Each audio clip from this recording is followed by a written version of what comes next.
Hello friends, you must have heard Python language as it is quite popular in market these days. I have prepared this video mainly for those computer science students who are in CBSE, but it can be watched by others as well. Without going into technical details, I will give you 5 reasons why you should learn Python.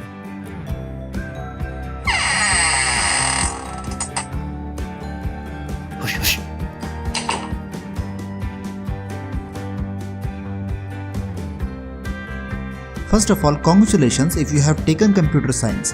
Then your parents think that you are responsible and serious about your career. And for sure your future is bright. In today's world, computer science and programming is a subject which is very important. Your family must be very happy thinking that you are going to be an engineer. But I know the real reason why you have taken the computer science. Games, games, games and more games. Most of the students take computer science to play games. And few students who would be serious and have checked about the subject must be knowing that earlier C++ or -- was in course. Then there was some Java stuff. Their logo is quite interesting though. But syllabus has been changed by CBSE again. And now in your life you have Python. Since you already got this problem in your life, I will help you to deal with it. Welcome to CS4 School. Let's start the countdown why a CBSE student should learn Python. The first reason is CBSE has made Python mandatory in the syllabus from 2019. So there is no choice, it has to be learned. Old books, question banks are not of much use now. But don't be worried, instead take this change positively. Computer science is a mark scoring subject, and if you want to score well, then you need to understand the structure of syllabus. This is the circle of computer science syllabus. It is divided into 5 sections. In programming and computational thinking, Python and related concepts are covered. Computer network is mostly theoretical part. Data management section have theory and some practical too. Society, laws and ethics is theory only. Finally, practical section covers hands-on of Python and bit of database concepts like SQL or NoSQL. If you will observe, programming and computational thinking and practical sections cover 60% of the course. So if you will learn Python properly, then you will be on the top of this subject. Let's see reason number 4, which is the main reason to include Python in the syllabus.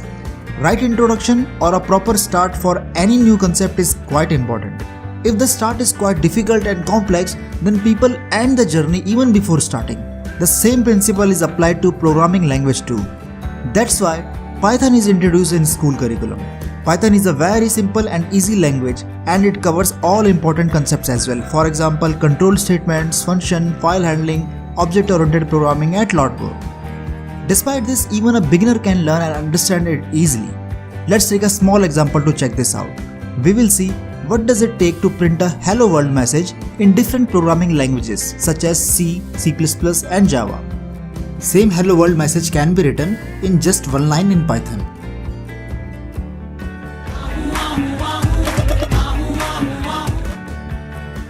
Let's check reason number 3.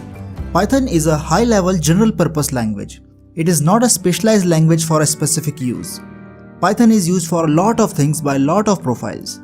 System administrators' first choice for scripting is Python only. It is used quite frequently for web development. For mobile apps and desktop apps, Python is not very popular, but it can be done using third-party libraries. Python is used for testing, automation, and hacking too. Python got the limelight lately mainly because of its use in data analysis, artificial intelligence and machine learning.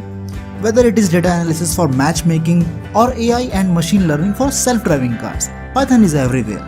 There are a lot of third-party libraries available for Python which makes a very healthy ecosystem for developers. Reason number 2 of this countdown is Python's popularity. These days, Python is quite popular and in demand. Since artificial intelligence and machine learning are growing and growing, Python usage will also grow along. Let's see a few interesting graphs which will help you to understand this point. You might know GitHub as world's #1 software version management system. If we could see number of repositories created for different languages, then we can guess the popularity as well. See this. As per GitHub repositories, top 5 programming languages. JavaScript and Python have gained popularity in recent years. Stack Overflow 2018 Developer Survey has highlighted Python is the most wanted language of 2018. Let's see the last report which we pulled from Google Trends. We extracted search volume data for 3 languages, PHP, Python and JavaScript in the past 5 years, and this is what we got. Can you identify which line represents which language? Please answer in the comments and let's see if your answer is correct. Reason number 1 of this countdown is career opportunity. You must be thinking, all this is fine, just tell me if I will get a job or not. Let's see some numbers to answer that. Indeed.com, which is one of the leading job portals, has reported average yearly salary for Python developer in the US is approximately $123,000. As per payscale.com, it is $77,000. Stack Overflow Survey 2018 has mentioned average salary as per profiles. These are the profiles in which Python is used extensively, and check the average salary against these profiles. So considering all these reports, we can say that average salary range is $70,000 to $130,000 per year. It is important to mention that these numbers are given in the context of US because in India, Python adoption is still going on. Now let's see some of the top companies which uses Python. Google, Facebook, Instagram, Dropbox, Uber, YouTube, Netflix, Spotify, Reddit, Quora, even giants IBM and NASA uses Python. Just imagine being working in one of these companies. Let's quickly summarize what we have seen.